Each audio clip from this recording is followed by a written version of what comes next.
Hi, my name is Debbie Haski-Leventhal. I'm the NAB Research Fellow in CSI, and I am going to discuss a presentation that I've given in the last ANZ TSR conference, which took place in Sydney, November 2010. ANZ TSR is the Australia-New Zealand Third Sector Research group. And there were many presentations that dealt with the nonprofit world in Australia, CSR, etc.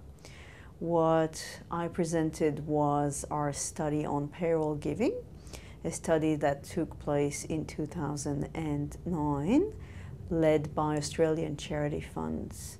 And CSI provided the academic consultancy and designed the survey.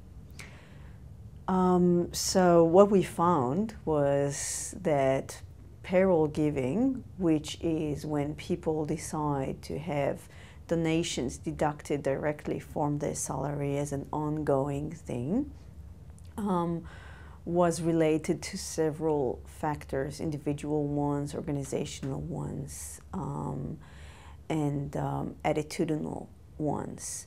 So we divided givers into 4 groups. Non-givers, people who never gave; former givers, people who used to give in payroll giving programs and stopped doing so. And then we divided givers, people who participate in payroll giving programs, into 2 subgroups. High-level givers, people who give above the average amount, and low-level givers, people who give beneath the average amount. And we found several individual factors to be related to giving and how much people give.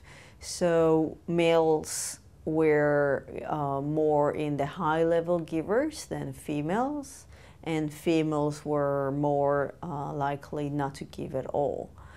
And education was related to giving, and also the more educated people were, the more likely they were to be high-level givers.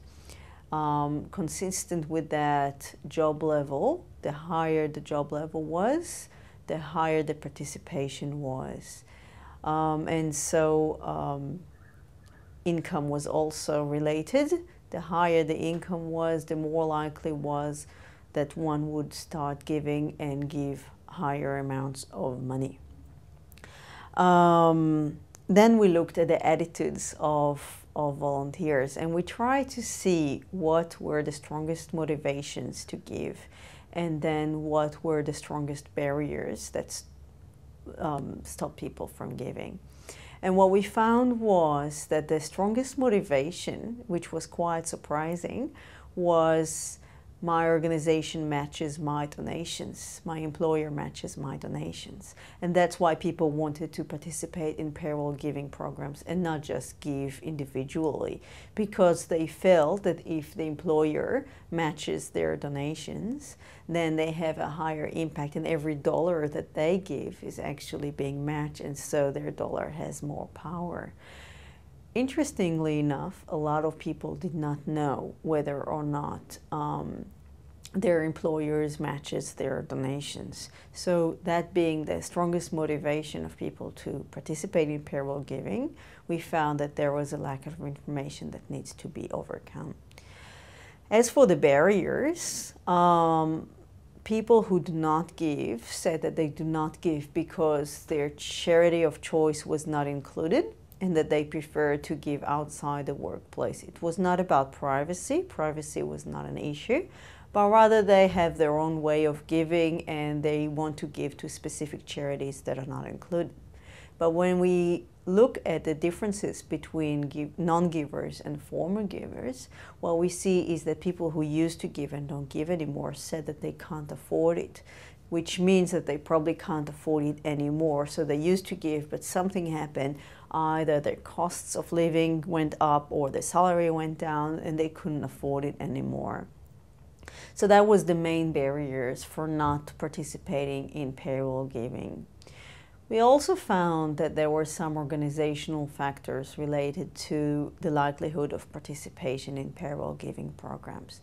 The bigger the organization was, the more employees, the more likely it was that people would be involved in payroll giving programs. But more interestingly, the longer the payroll giving program was in the company, the more people participated. And also, if you had higher percentages of payroll giving participants or payroll giving givers, then the more money people give. So you see there is some sort of a domino effect. The more people give, the more people participate, and then the more that they do give.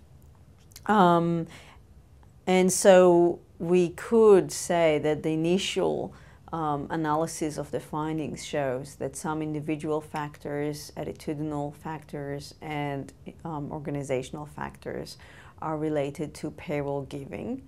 And it's very important to communicate with the employees what the impact of giving is and whether or not the employer matches their donations.